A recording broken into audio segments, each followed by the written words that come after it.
Visa জটিলতায় নাকাল হয়ে পড়েছেন ভ্রমণ প্রত্যাশী বাংলাদেশিরা। পূর্ব ও দক্ষিণ পূর্ব এশিয়া, ইউরোপ এবং মধ্যপ্রাচ্যের একাধিক দেশে কঠোর নীতি আরোপ করেছে ভিসা প্রক্রিয়ায়। অনিয়ম, অবস্থান, ভুয়া তথ্য এবং অবৈধ অভিবাসনের প্রবণতা বেড়ে যাওয়ায় এসব দেশের নীতিতে এসেছে পরিবর্তন। তাই পর্যটকদের জন্য বিদেশ ভ্রমণ এখন আর সহজ নয় আগের মতো। বর্তমানে ভ্রমণের জন্য কমপক্ষে ৪৫ দিন আগে ভিসার আবেদন করতে বলছে থাইল্যান্ড। তবে সেই আবেদনেও মিলছে না নিশ্চিত সাড়া। অনেক ক্ষেত্রেই সময় লাগছে ১.৫ থেকে ২ মাস, আবার প্রত্যাখ্যানও হচ্ছে অনেকের visa. Vietnam, Laos, Cambodia, Indonesia ও ফিলিপাইনের মতো দেশগুলোতেও বন্ধ কিংবা সীমিত করে দেওয়া হয়েছে অন অ্যারাইভাল বা ই ভিসা সুবিধা। এমনকি যারা একাধিকবার ওই দেশগুলো সফর করেছেন তারাও এখন নতুন শর্তে জর্জরিত।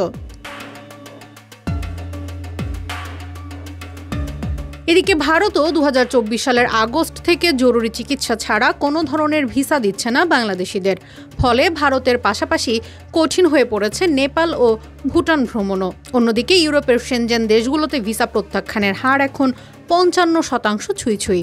দুবাই সহ মধ্যপ্রাচ্যের অনেক দেশও কার্যত বন্ধ করে দিয়েছে ভিসা ইস্যু করা।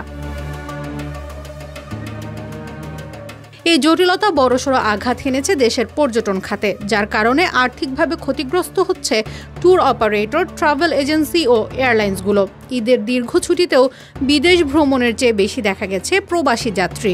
বিশ্লেষকরা বলছেন, ভিসা ব্যবস্থার অপব্যবহার রোধ না করলে বাংলাদেশি পাসপোর্টের গ্রহণযোগ্যতা আরও কমে যাবে। পাশাপাশি আন্তর্জাতিক পর্যটনেও পিছিয়ে পড়বে বাংলাদেশ।